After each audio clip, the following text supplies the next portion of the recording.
07 waktu CCTV, korban Yosua turun lebih dahulu dan langsung membuka pagar rumah. Setelah itu saksi Putri Candrawati turun diikuti saksi Kuat Ma'ruf masuk ke dalam rumah, melewati garasi menuju pintu dapur yang sebelumnya sudah dibuka oleh saksi Kuat Ma'ruf. Kemudian saksi Putri Candrawati langsung menuju kamar utama di lantai 1 diantar oleh saksi Kuat Ma'ruf. Kemudian saksi Kuat Ma'ruf langsung menutup pintu rumah bagian depan dan naik ke lantai 2 menutup pintu balkon lantai 2. Bahwa pada saat saksi Kuat Ma'ruf berada di lantai 2, terdakwa juga naik ke lantai 2 dan masuk ke kamar ajudan berdoa lagi dengan harapan saksi Ferdi Sambo berubah pikiran supaya tidak jadi merampas nyawa korban Yosua. Sedangkan saksi Riki Rizal tidak ikut masuk ke dalam rumah dinas Duren 3, tetapi tetap berdiri di garasi rumah sehingga dapat melihat keberadaan korban Yosua yang sedang berdiri di taman halaman rumah dinas.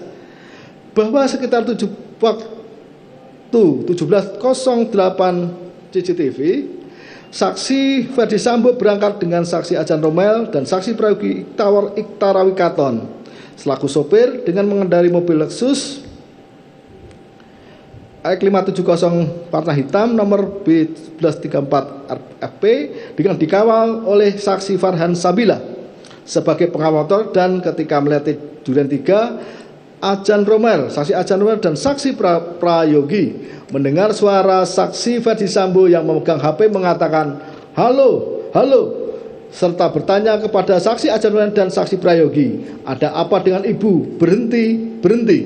Yang akhirnya saksi Ajan Romel turun lebih dulu dan mobil tetap berjalan maju melewati pintu pagar samping rumah dinas Duren 3. Setelah itu saksi Ferdi Sambo menyuruh saksi Prayogi menghentikan mobil.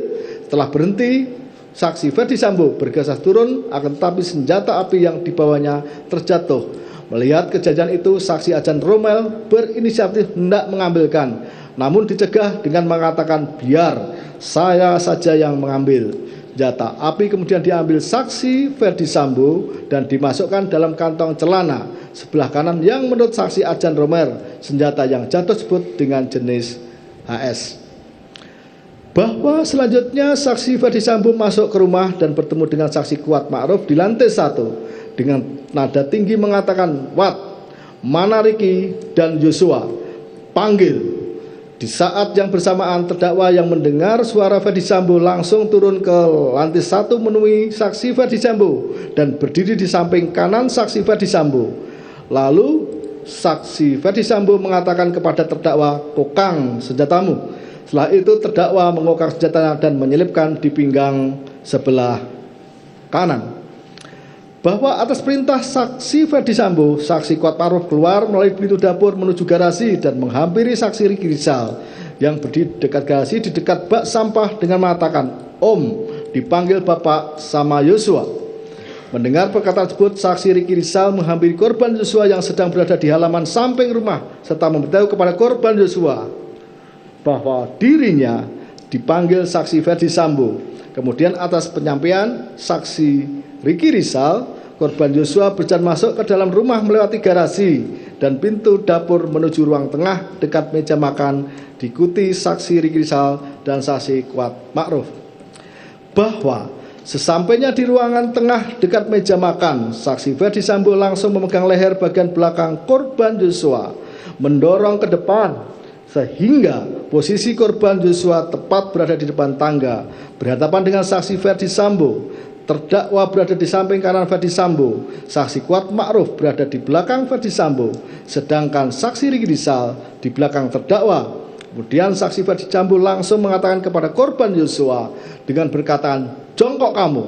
Lalu korban Yosua sambil mengangkat kedua tangannya menghadap ke depan sejajar dengan dada, sempat mundur sedikit dan berkata, "Ada apa ini?" Bahwa selanjutnya saksi Ferdi Sambo berteriak dengan suara keras kepada terdakwa dengan mengatakan, "Woi, kau tembak cepat, cepat, woi kau tembak." Mendengar teriakan saksi Ferdi Sambo, terdakwa langsung mengarahkan senjata Glock 17 ke tubuh korban Yosua. dan menembakkan senjata api miliknya dalam posisi berhadapan sehingga korban Yosua terjatuh terkapar, mengeluarkan banyak darah dan masih mengeluarkan suara erangan. Bahwa kemudian saksi Kuat Ma'ruf hanya melihat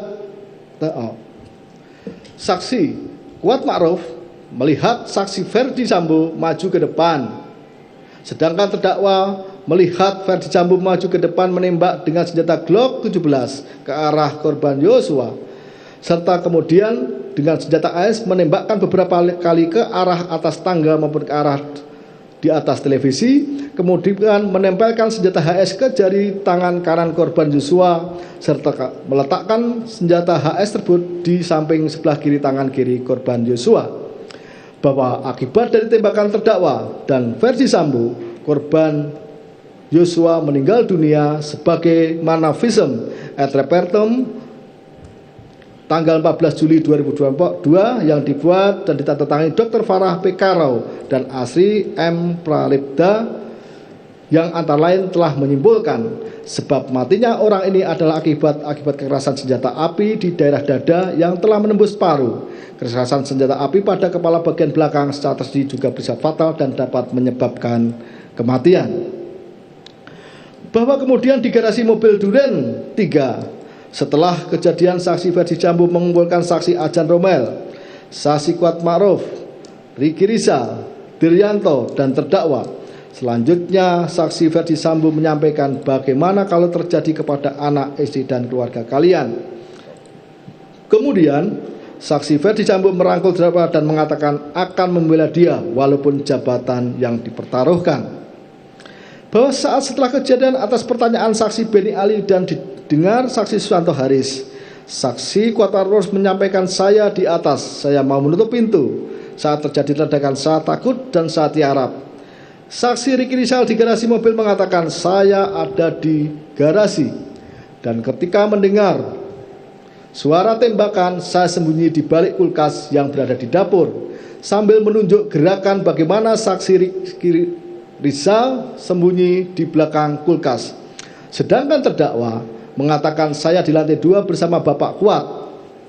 Kemudian mendengar teriakan ibu minta tolong. Selanjutnya turun melalui tangga dan melihat korban Yosua berada di depan kamar ibu dan melihat saya dan terjadilah penembakan.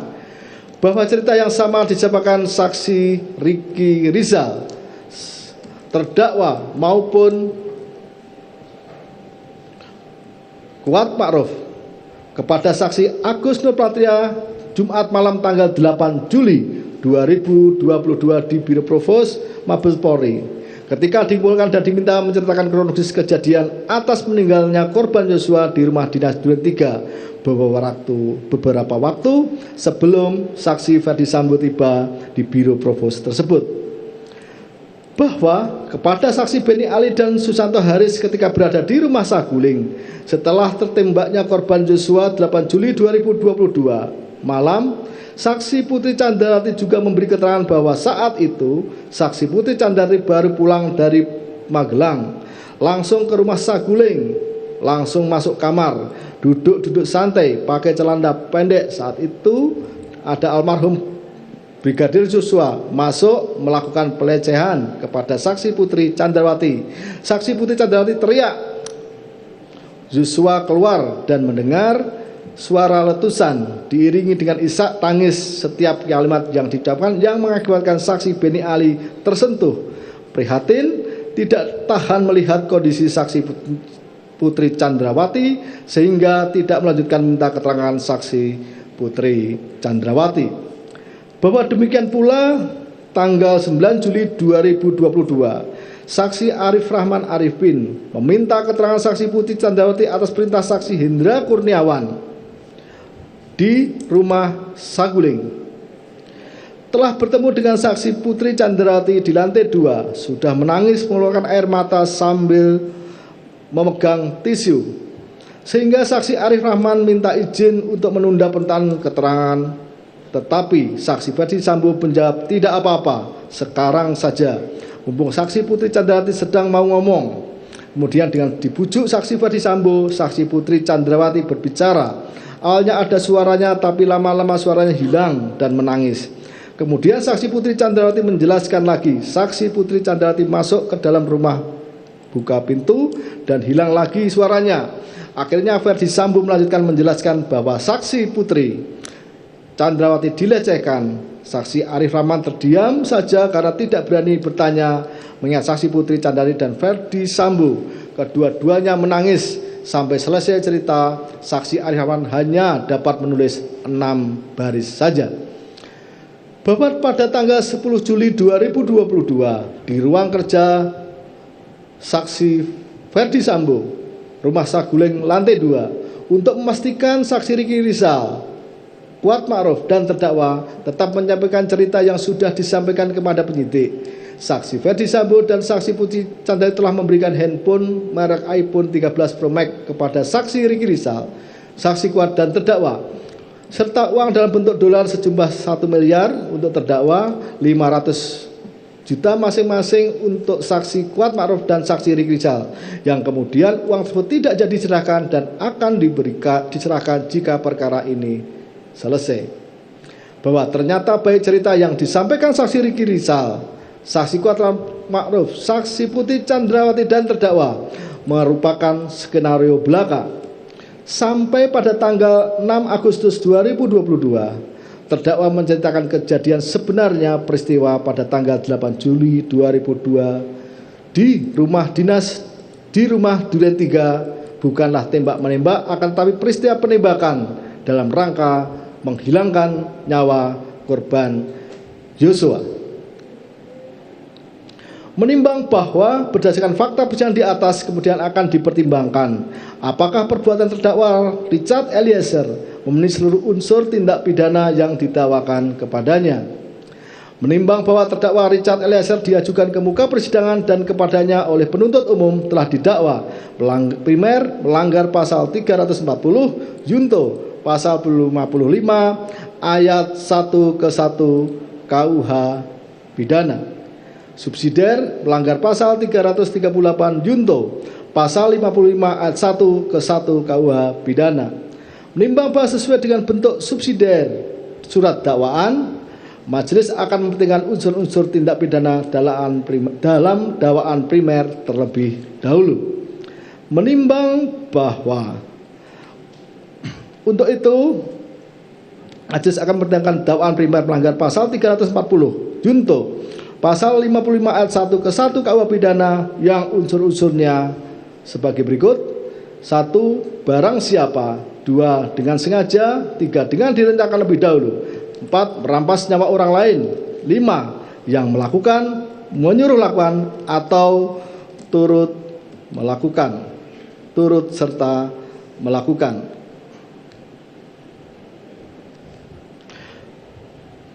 Ayat 1, unsur barang siapa. Menimbang bahwa barang siapa menunjuk kepada subjek hukum yang mampu bertanggung jawab atas perbuatan yang dilakukan. Menimbang bahwa terdakwa Richard Eliezer Pudiang Lumiu dengan segala identitasnya sebagaimana terungkap di persidangan adalah orang selaku subjek hukum, di mana telah ternyata terdakwa Richard Eliezer Pudiang Lumiu terbukti sehat jasmani maupun rohani, serta mampu mempertanggungjawabkan setiap perbuatannya. Oleh karena itu, unsur barang siapa di sini telah terbukti. Unsur 2, unsur dengan sengaja. Menimbang bahwa dalam memori Van Tuliting, sengaja merupakan kehendak yang disadari, yang ditujukan untuk melakukan kejahatan tertentu, dan adanya kesengajaan disyaratkan adanya willens and wattens, menghendaki dan mengetahui, yang berarti bahwa seseorang dikatakan melakukan perbuatan dengan sengaja harus menghendaki serta menginsafi tindakan dan atau akibat dari perbuatannya tersebut. Menimbang bahwa mengingat kehendak yang disadari keberadaannya dalam lapangan batin, untuk itu dari rangkaian perbuatan nyata seseorang dalam lapangan lahir akan tercermin sikap batin atau kehendak seseorang. Menimbang bahwa kesengajaan sendiri punya 3 bentuk apakah sengaja sebagai maksud, sengaja sebagai kepastian, atau sengaja sebagai kemungkinan. Menimbang bahwa sebagaimana fakta persidangan terdakwa pada hari Jumat 8 Juli 2002 setelah tiba dari Magelang, ketika sedang duduk bersama saksi Adjan Romel, Paryogi, Farhan, Daden, Damson, sedangkan saksi Kuat berdiri di belakang terdakwa. Di depan rumah saksi Ferdi Sambo dan saksi Putri Candrawati jalan di Saguling, Jakarta Selatan, saksi Riki Rizal telah memberitahu terdakwa dengan mengatakan, "Cat, dipanggil Bapak ke lantai 3, naik lift saja Cat." Lalu terdakwa, "Untuk apa Bang?" Yang dijawab oleh terdakwa, "Tidak tahu." Menimbang bahwa atas panggilan tersebut akhirnya terdakwa menggunakan lift naik ke lantai 3 dan bertemu dengan saksi Ferdi Sambo. Kemudian saksi Ferdi Sambo yang didampingi saksi Putri Candrawati bertanya kepada terdakwa, "Kau tahu enggak kejadian di Magelang?" Yang dijawab terdakwa, "Tidak tahu." Selanjutnya saksi Ferdi Sambo menceritakan kepada terdakwa sambil menangis bahwa waktu di Magelang, Ibu Putri Candrawati telah dilecehkan oleh korban Yosua, serta mengatakan, "Memang kurang ajar anak ini. Dia tidak menghargai harkat dan martabat saya. Memang harus dikasih mati anak itu." Menimbang bahwa kemudian sambil menjodongkan badannya ke depan, Ferdi Sambo mengatakan kepada terdakwa, "Nanti kamu yang tembak, karena kalau kamu yang tembak, saya akan jagain kamu. Karena kalau saya yang tembak, tidak ada yang bisa menjaga kita." Yang dijawab, "Siap Komandan." Menimbang bahwa selanjutnya atas perintah saksi Ferdi Sambo, terdakwa telah menerima sekotak amunisi serta mencabut senjata Glock 17 yang ada di pinggangnya serta menambahkan peluru ke dalam senjata Glock 17 yang merupakan senjata terdakwa dalam menjalankan tugas sehari-hari. Menimbang bahwa setelah mengetahui saksi Putri Candrawati turun dari lantai 3 rumah Saguling, terdakwa menuju dan naik mobil Lexus nomor B1MH dan duduk di belakang di samping saksi Kuat Ma'ruf yang berangkat menuju rumah Duren 3 bersama saksi Putri Candrawati yang duduk di tengah, sedangkan korban Yosua duduk di samping saksi Riki Rizal yang menggunakan mobil Lexus tersebut. Menimbang bahwa sesampainya di rumah Duren 3, korban Yosua turun lebih dahulu dan langsung membuka pagar rumah. Setelah itu saksi Putri Candrawati turun diikuti saksi Kuat Ma'ruf masuk ke dalam rumah melewati garasi menuju pintu dapur yang sebelumnya sudah dibuka oleh saksi Kuat Ma'ruf. Kemudian Putri Candrawati langsung menuju kamar utama di lantai 1 diantar oleh saksi Kuat Ma'ruf. Setelah itu saksi Kuat Ma'ruf langsung menutup pintu rumah bagian depan dan naik ke lantai 2 menutup pintu balkon lantai 2, sedangkan terdakwa juga naik ke lantai 2 dan masuk ke kamar serta berdoa kembali mengharap saksi Ferdi Sambo mengurungkan niatnya, sedangkan saksi Riki Rizal tidak ikut masuk ke dalam rumah Duren 3 tetapi tetap berdiri di garasi rumah sehingga dapat melihat keberadaan korban Yosua yang sedang berdiri di taman halaman rumah dinas. Menimbang bahwa beberapa saat kemudian saksi Ferdi Sambo datang dan masuk ke dalam melewati dapur dan bertemu dengan saksi Kuat Ma'ruf serta bertanya serta memerintahkan saksi Kuat di mana Riki dan Yosua panggil. Bersamaan itu setelah mendengar saksi Ferdi Sambo datang, terdakwa turun dari lantai 2 rumah Duren 3 menemui saksi Ferdi Sambo di ruang tengah dan atas perintah Ferdi Sambo